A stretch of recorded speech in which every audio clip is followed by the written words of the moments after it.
ఈరోజు మరి ఓటర్ల లిస్టులో జరిగినటువంటి అక్రమాలపైన పూర్తి వివరాలతోటి మా రాహుల్ గాంధీ గారు ప్రతిపక్ష నేతగా ప్రజల ఓటు హక్కును దొంగలించే అధికారం ఎవరికి లేదని ఆధారాలతోటి సహా బయట పెడితే దానికి సమాధానం చెప్పలేనటువంటి బీజేపీ ప్రభుత్వం అణచివేతను ఆయుధంగా ఎంచుకొని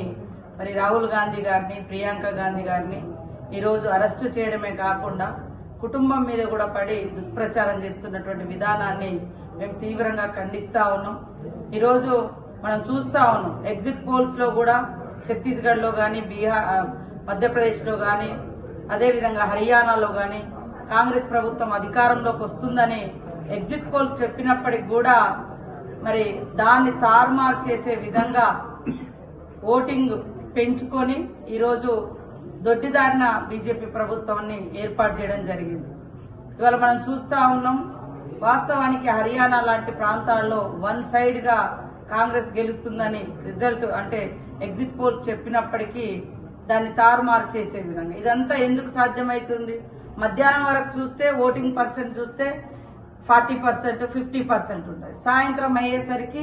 ఎక్కడ లేని ఊహించని విధంగా పోలింగ్ టైం అయిపోయేసరికి అసలు ఎంత పోలింగ్ పర్సెంటేజ్ అయిందో కూడా తెలియని విధంగా మనం చూడడం జరిగింది. తెల్లారి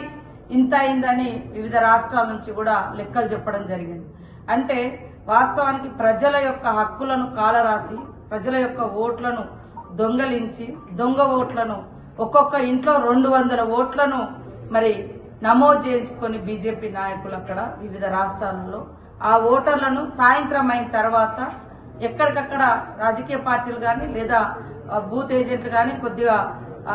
విరామం లాగా ఇచ్చినప్పుడు దొంగ ఓటర్లందరితో వచ్చి ఓట్లు వేయించుకొని అనూహ్యంగా ఓటు శాతం పెంచుకొని ఆ ఓట్ల ద్వారా మరి అధికారానికి వచ్చినటువంటి విధానాన్ని ఎంతో కష్టపడి రాహుల్ గాంధీ గారు ఒక్కొక్క పేజీలో బెంగళూరులో ఏం జరుగుతుంది, ఏం జరిగింది, హర్యానాలో ఏం జరిగింది, మరి మహారాష్ట్రలో ఏం జరిగిందని వివరంగా చెప్తే దానికి సమాధానం చెప్పలేక ఈరోజు ఎలక్షన్ కమిషన్ చేసినటువంటి తప్పులను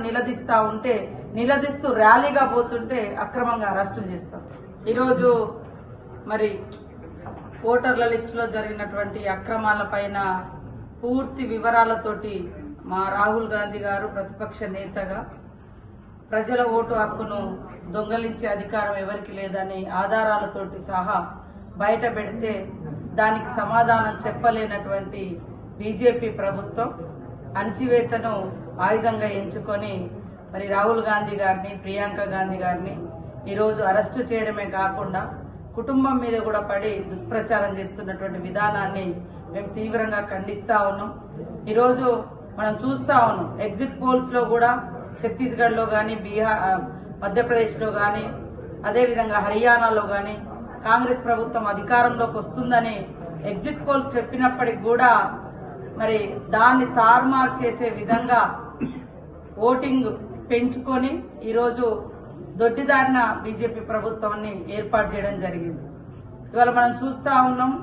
వాస్తవానికి హర్యానా లాంటి ప్రాంతాల్లో వన్ సైడ్ గా కాంగ్రెస్ గెలుస్తుందని రిజల్ట్ అంటే ఎగ్జిట్ పోల్స్ చెప్పినప్పటికీ దాన్ని తారుమారు చేసే విధంగా ఇదంతా ఎందుకు సాధ్యమవుతుంది? మధ్యాహ్నం వరకు చూస్తే ఓటింగ్ పర్సెంట్ చూస్తే 40%, 50% ఉంటుంది. సాయంత్రం అయ్యేసరికి ఎక్కడ లేని ఊహించని విధంగా పోలింగ్ టైం అయిపోయేసరికి అసలు ఎంత పోలింగ్ పర్సెంటేజ్ అయిందో కూడా తెలియని విధంగా మనం చూడడం జరిగింది. తెల్లారి ఇంత అయిందని వివిధ రాష్ట్రాల నుంచి కూడా లెక్కలు చెప్పడం జరిగింది. అంటే వాస్తవానికి ప్రజల యొక్క హక్కులను కాలరాసి ప్రజల యొక్క ఓట్లను దొంగలించి దొంగ ఓట్లను ఒక్కొక్క ఇంట్లో 200 ఓట్లను మరి నమోదు చేయించుకొని బీజేపీ నాయకులు అక్కడ వివిధ రాష్ట్రాలలో ఆ ఓటర్లను సాయంత్రం అయిన తర్వాత ఎక్కడికక్కడ రాజకీయ పార్టీలు కానీ లేదా బూత్ ఏజెంట్లు కానీ కొద్దిగా విరామం లాగా ఇచ్చినప్పుడు దొంగ ఓటర్లందరితో వచ్చి ఓట్లు వేయించుకొని అనూహ్యంగా ఓటు శాతం పెంచుకొని ఆ ఓట్ల ద్వారా మరి అధికారానికి వచ్చినటువంటి విధానాన్ని ఎంతో కష్టపడి రాహుల్ గాంధీ గారు ఒక్కొక్క పేజీలో బెంగళూరులో ఏం జరుగుతుంది, ఏం జరిగింది, హర్యానాలో ఏం జరిగింది, మరి మహారాష్ట్రలో ఏం జరిగిందని వివరంగా చెప్తే దానికి సమాధానం చెప్పలేక ఈరోజు ఎలక్షన్ కమిషన్ చేసినటువంటి తప్పులను నిలదీస్తూ ర్యాలీగా పోతుంటే అక్రమంగా అరెస్టులు చేస్తారు.